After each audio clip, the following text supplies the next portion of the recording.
Hi, everyone. Welcome to Unleash Her.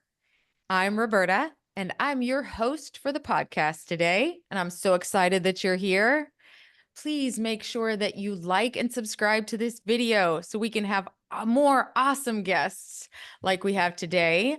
My new friend, Curt Linville, is with us today, and he has this book. I cannot wait for you to hear about it. It's actually called 99 Words Building a Better Life.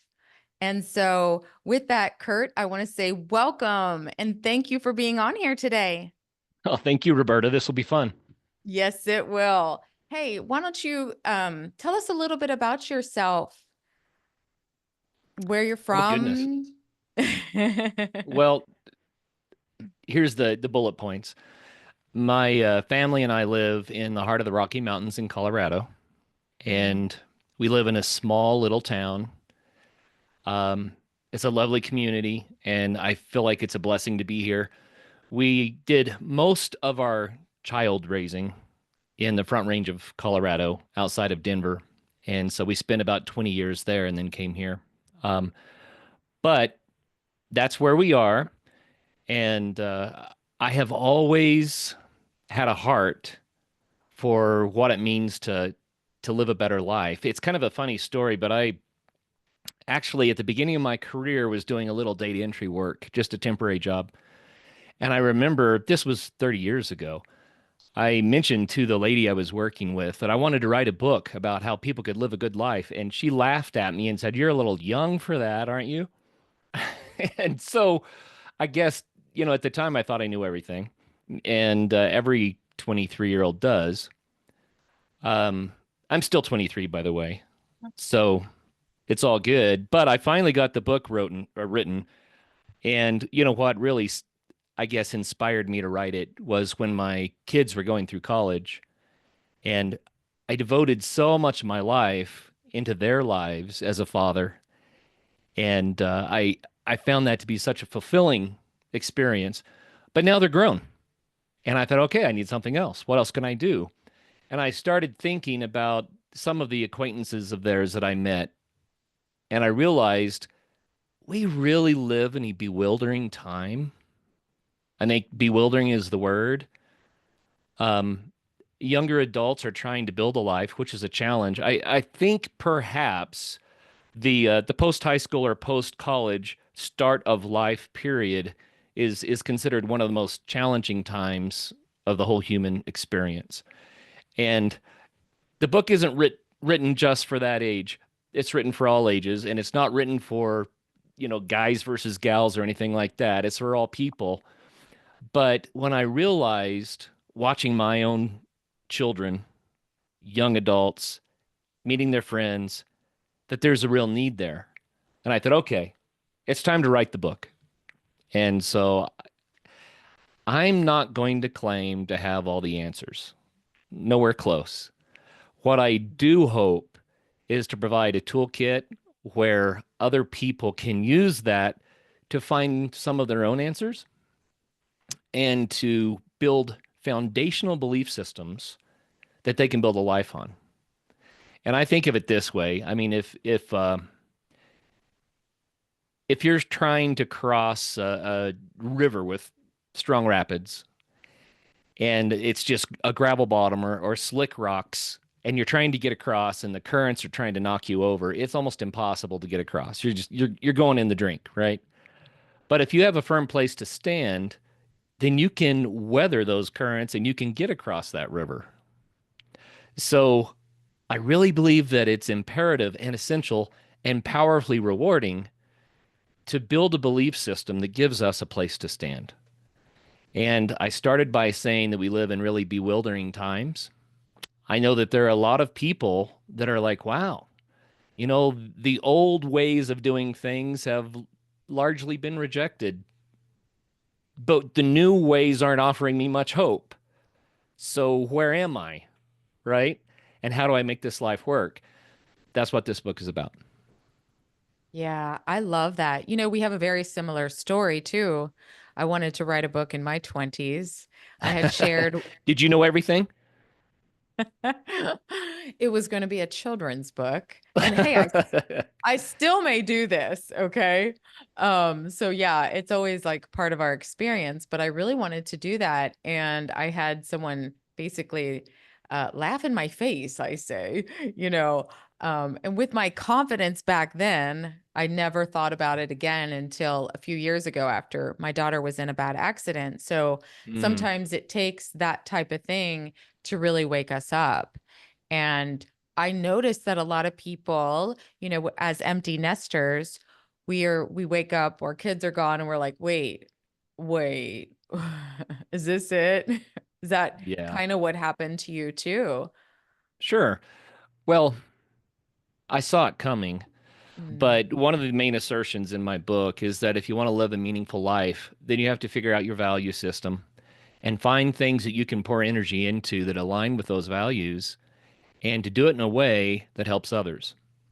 I believe that's what makes life meaningful. It's when we're doing something that we really believe in that makes a difference. And so when I realized that, wow, the main focus of my energy, thankfully, they were on their own and doing great, right? But it's like, okay, now what's my new focus? Because that's what a meaningful life is about. You need to have that focus. yeah. What's this 99 word thing? 99 words. When I decided to write the book, Roberta, I decided to brainstorm and I thought, oh, 12 chapters would probably be close. If I had 12 really good ideas to write about, then I just write a book. And so I went to the whiteboard and I started writing and I got to 99 ideas, not 12, but 99. And I stopped myself and I said, wait a minute, I'm not going to write 99 chapters. So I'm going to have to cut this way, way, way back. And then it occurred to me, no, I have 99 concepts here that can change a life. Mhm. And it just occurred to me in life, things happen to us. Sometimes they happen because of us. They kind of slap us upside the head. And those are growth moments where we go, oh, wait a minute, that didn't work. I need to figure out how to do this better next time. But there's also an alternative to being slapped upside the head. And that alternative is that we choose things that we say, you know what, I'm interested in this right now. And I feel like if I got better at this thing or understood it in a better way, then my life would improve. So instead of a reactive approach to life, it's a proactive approach. So the 99 ideas, the 99 words, really the purpose is for us to read the list and say, what jumped out at me? What right Mhm. now would make a positive difference in my life? What would be fun? What would be interesting? And what could I put a little energy into? And so it really turned in kind of a brainstorming list that people can use to say, you know what, that is a gap in my life right now. And I bet you that if I address that, and then the book goes on to talk about ways that we can plug in and address different ideas, behaviors, beliefs in our own lives. And it makes a big difference. So we can get ahead of the curve and hopefully avoid some of those being slapped upside the head moments. Yeah. Yeah, I totally agree. And it can happen at any age in life, right? Sure. And It still does, for sure.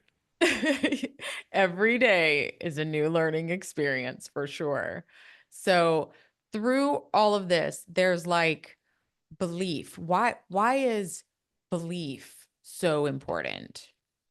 Man, this is a big deal. The first chapter of the book talks a lot. It's kind of it's kind of angled towards someone who is almost a nihilist, or maybe they are a nihilist, meaning that they don't believe that life has any meaning, that life doesn't have a purpose. And nihilism is a philosophy that really, really drags people down.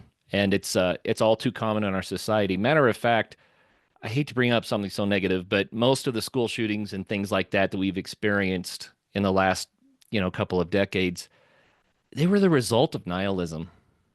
Mm. Because people, if you look at the journal writings of these people that did these heinous acts, they had found that life held no purpose for them. And even got to the point that they felt like people were the problem and they needed to be taken out. So that's really a negative thing to think about. But if you, not you personally, but if the listener, if you're thinking that life has no purpose, then I'm here to tell you it does. And I'm going to get to the belief part of this question in just a second. Not only does life have purpose, but it can be meaningful, rewarding, joyful. Life is to be celebrated. And more importantly, you are very, very extraordinarily valuable. You're important. And we tend to get caught up in our moment of self-doubt or what am I doing with my life? Those sorts of questions.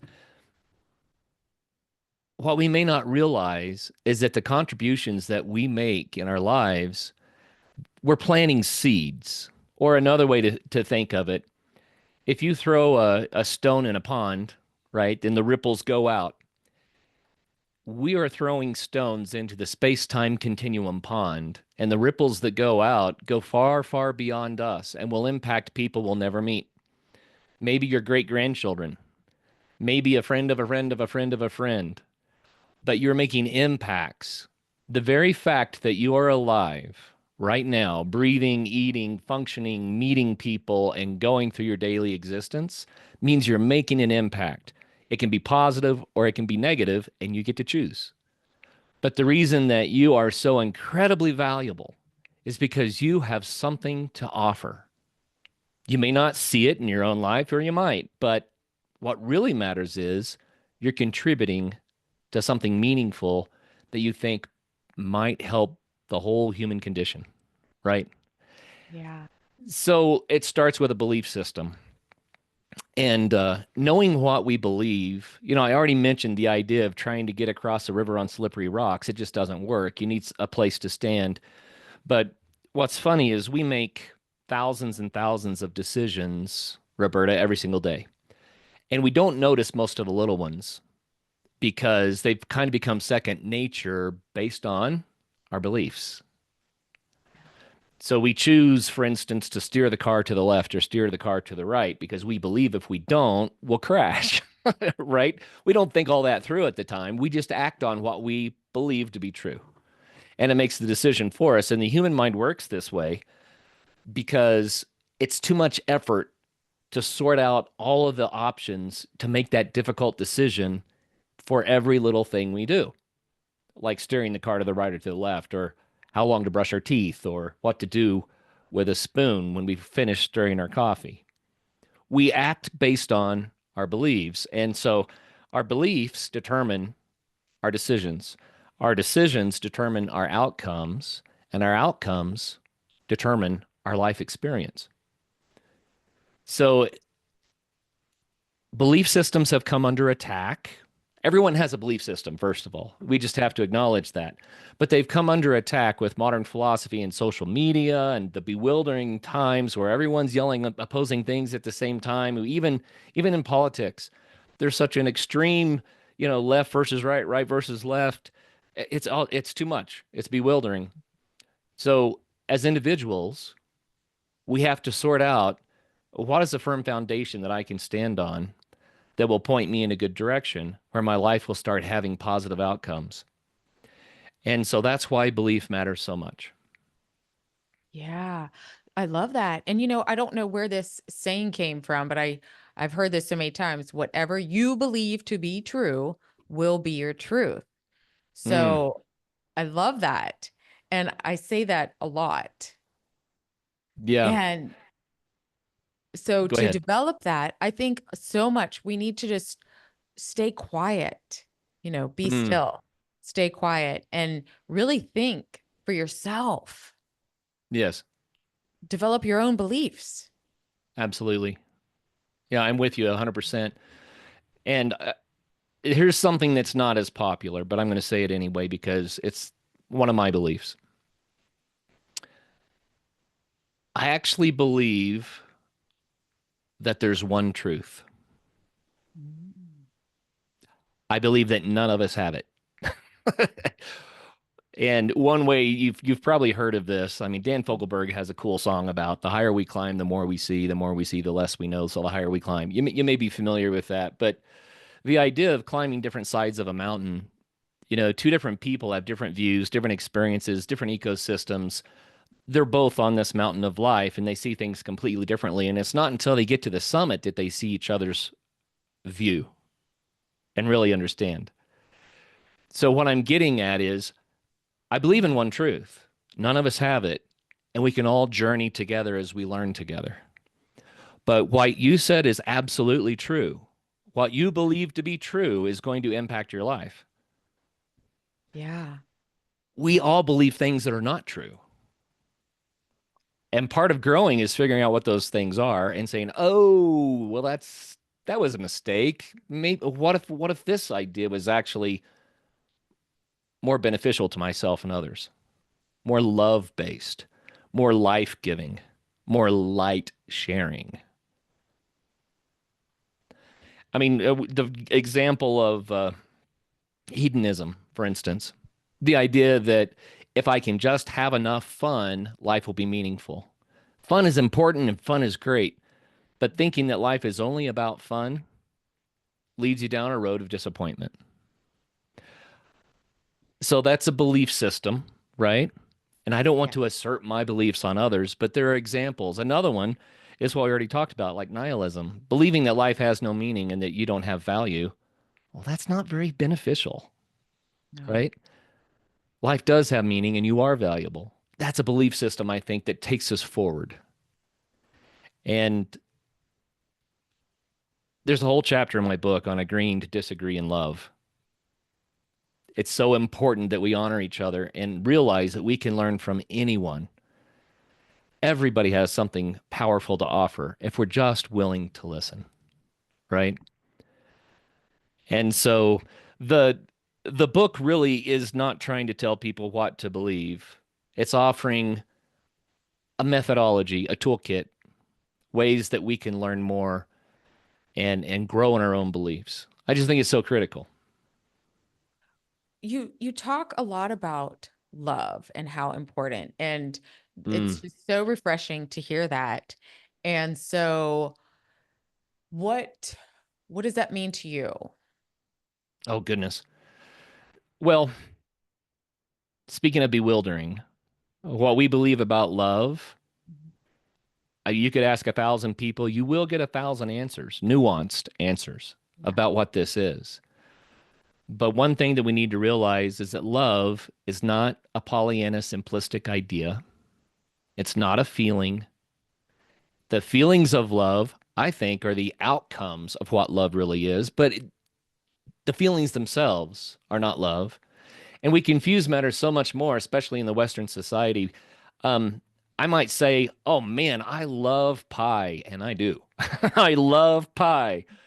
And then I might say to my wife, "Oh, I love you, honey, and I'm going to love you forever." Now, wait a minute. Is this the same word? What are we doing here? Right? We have problems in the West because we only have one word for love. And so we put adjectives on it. We say things like um, puppy love Mhm. or casual love or sexy love or even love, whatever that means. Right? Other languages have more words for love. And there are I like to go back to Greek because I think they did a really good job with these words. But you can look up Greek words for love, and it's not too hard to come up with seven real easily, or even eight different words. And they're words like eros, phileo, like Philadelphia, that means brotherly love. Eros is erotic love, sexual attraction, right? There's pragma, there's agape. Agape is a fascinating one because that's divine love. It's if love were perfect, what would it look like? And humans, it's one of these mountains we climb. We probably aren't going to be perfect at loving. But as we pursue that goal, our lives get better because we get more and more skilled at emulating divine love, the love that's out of reach but worth shooting for. So when we start to understand that love is multifaceted and that modern pulp culture has probably given us a lot of misleading ideas. I mean, think about pop music. Love in pop music is almost exclusively sex. Mhm. But that's that's Eros, and it's like level point one of what love is. Yeah. Another thing I'd want to say about love is it requires extreme honesty. Honesty with ourselves and honesty with others. And if you don't have that honesty, it's not love, folks. I'm sorry. It's some confusion based on love, maybe, but without learning how to be honest with ourselves and others, we really start missing that love. It's just and love is not easy. Love calls us to a standard that's unbelievably high. And Roberta, there's another aspect to love that is kind of fascinating. Love, I believe, is the most powerful force in the universe. And if love is honest and love calls us to that high standard, then a lot of people don't want to have to deal with that high of a standard necessarily. It's very, very difficult. And so love gets twisted into something else so it can be discounted and pushed to the side. Because love requires amazing hard work and commitment. And often doing the loving thing is the hardest path to follow, but the most life giving and rewarding at the same time. So, beginning to understand the requirements of love, what love calls us to, this is not an easy thing. Anyway, Yeah. Yeah. I always, for me, I say like God is love. And I'm sorry. Yes, I'm going to say God here because I do have a strong faith.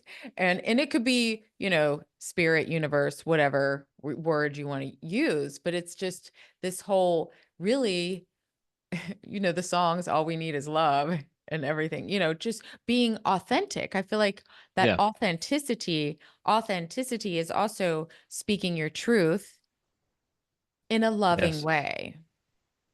You know what that is? What? I have a chapter on that. Speaking truth in a loving way is Oh, candor. It's what is it? called candor. Oh, And when we learn to act out of candor, life gets a lot better.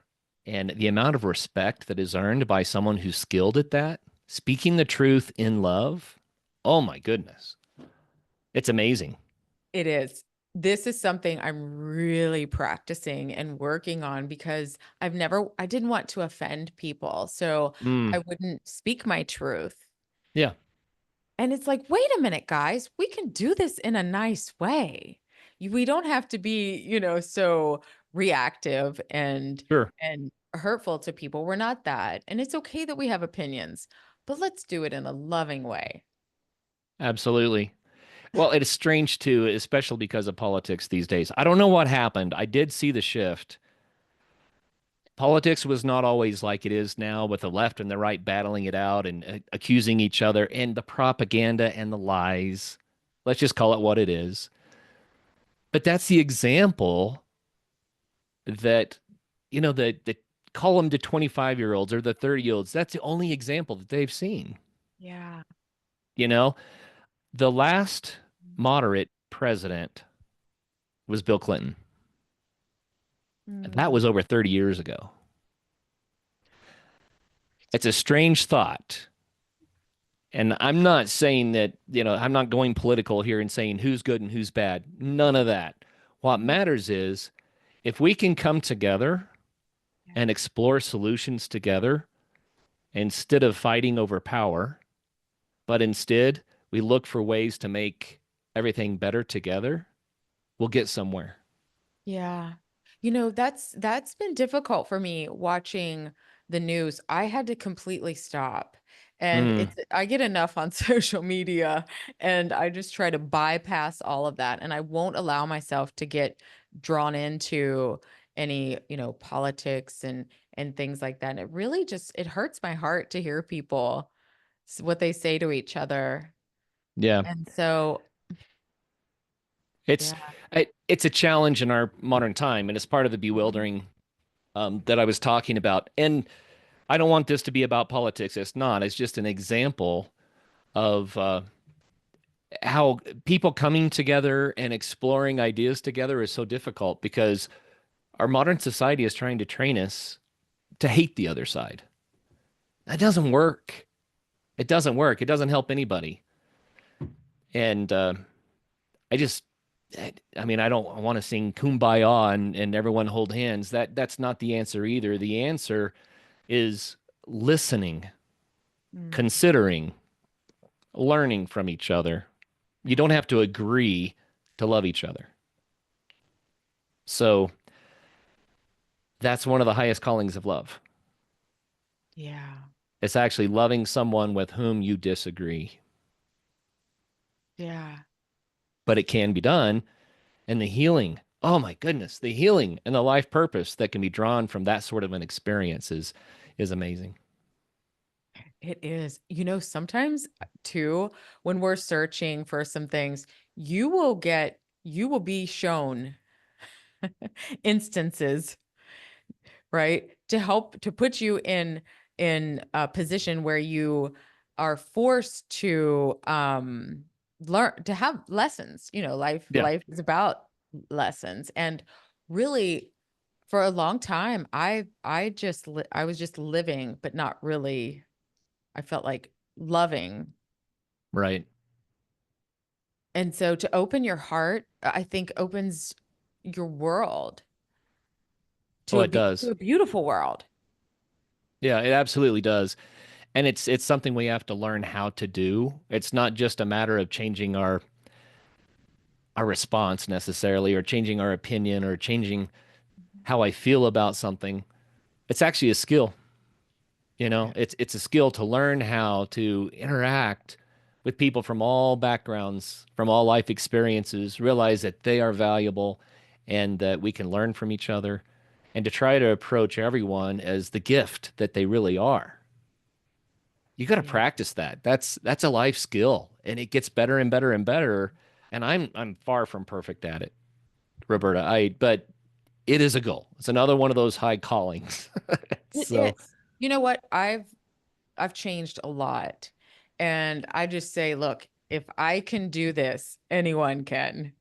yeah, yeah. Restarting my life after 50. It's just a whole new world. And I see a beautiful world. And I say that all the time. I'm everywhere. Like it's beautiful if you just stop for a minute. And once you start seeing the beauty in the world, you see the beauty in everyone. And we're Right. all connected. Sure.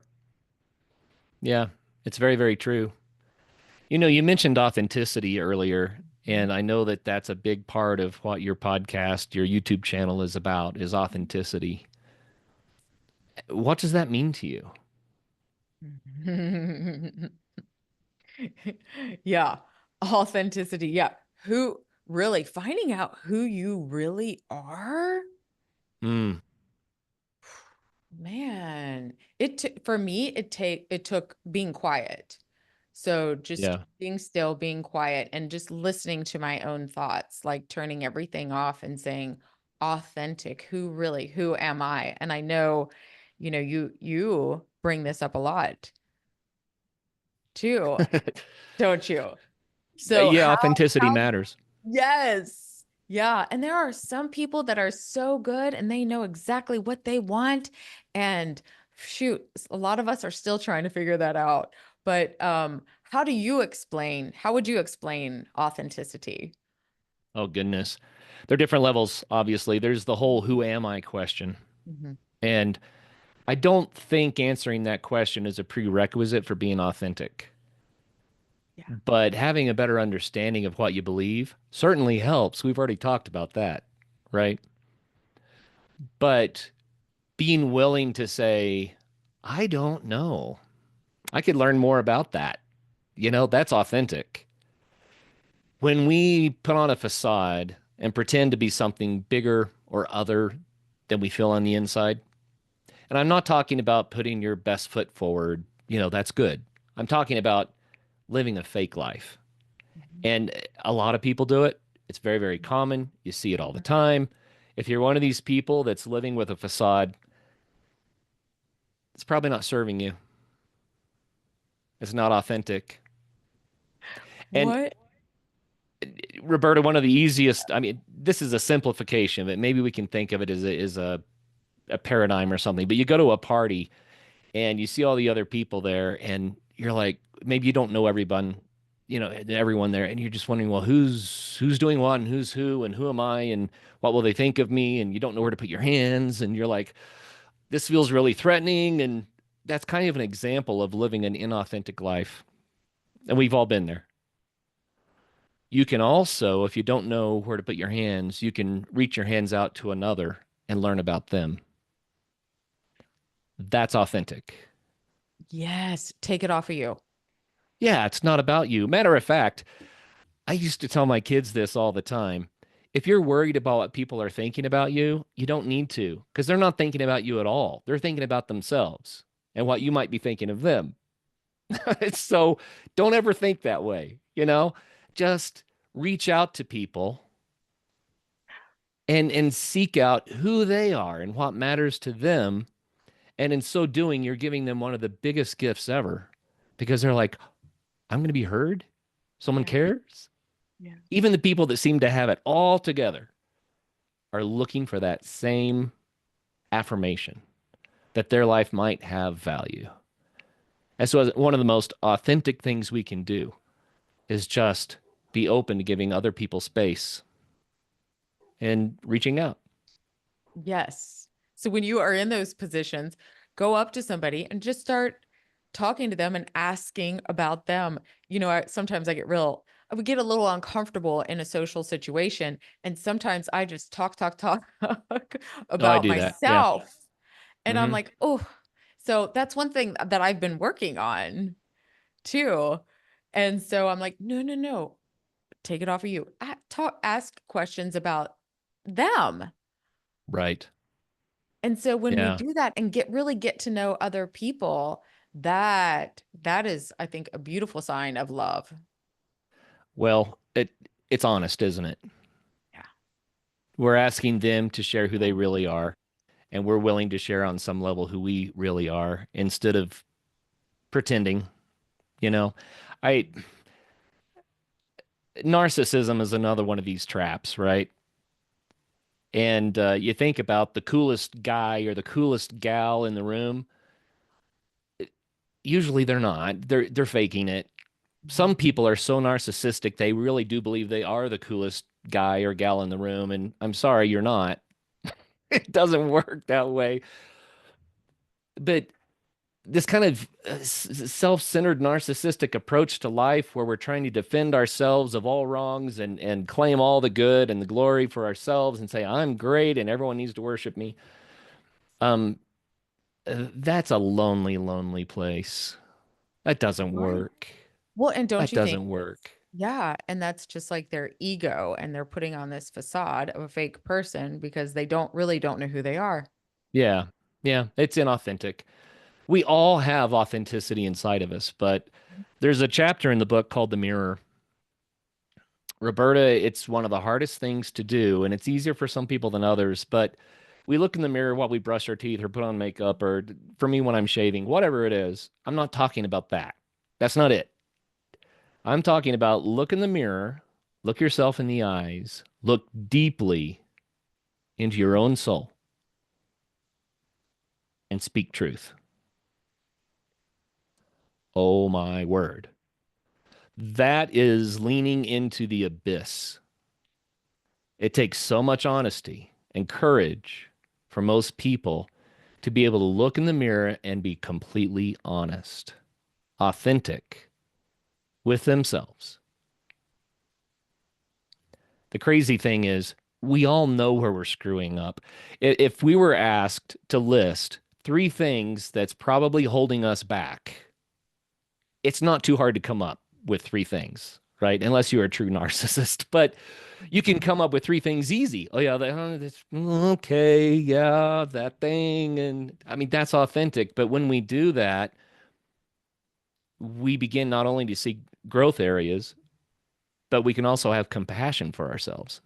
Mm. we can begin to experience self-forgiveness, which is a first step toward improvement anyway. That's a lot of what authenticity really is. And I don't encourage people to do that all the time because it's too much. I think looking in the mirror in that way, looking into your own soul, it's a good thing to do from time to time. And when you do it, you need to speak affirmations first. Say, you know what? I like this about you. You've been winning in this area. Look at the improvement. You know, life is maybe not completely what I want it to be yet, but wow, I've made progress in this way. You got to speak those truths first. And when you look in the mirror and then you say, this is what's hurting my heart. And then it's like, okay, where do we go from here, self? Yeah. That level of honesty. Woo. It's great. Yeah. Life-changing. I know. Thank Yeah. you for that, because it wasn't until the last few years that I've been able to do that, to really, truly look in the mirror and, to be able to say those things to Yeah. myself and really get to know myself. And thank you. And we're going to challenge everyone to do that after they finish listening to this and after they order your book. Okay. Well, let me put one warning on that. Okay. Too much introspection is not good either, right? Introspection is required, but Yes. it is really, really good to pour yourself into something meaningful that encourages other people. And one of the best ways to encourage yourself is to encourage another. Mm. So, uber critical. Let's not get self-centered and too introspective and get lost in the abyss, right? Let's not go there. No, we can make it a good, like, look in the mirror passing and just say something nice to yourself. Well, there you go. I like that too. Okay. Absolutely. Yes. Oh, this has been awesome.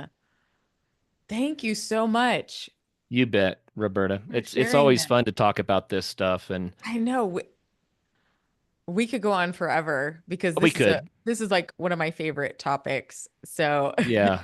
Yeah, we just barely scratched the surface. You know, oh, I'm not trying to sell books.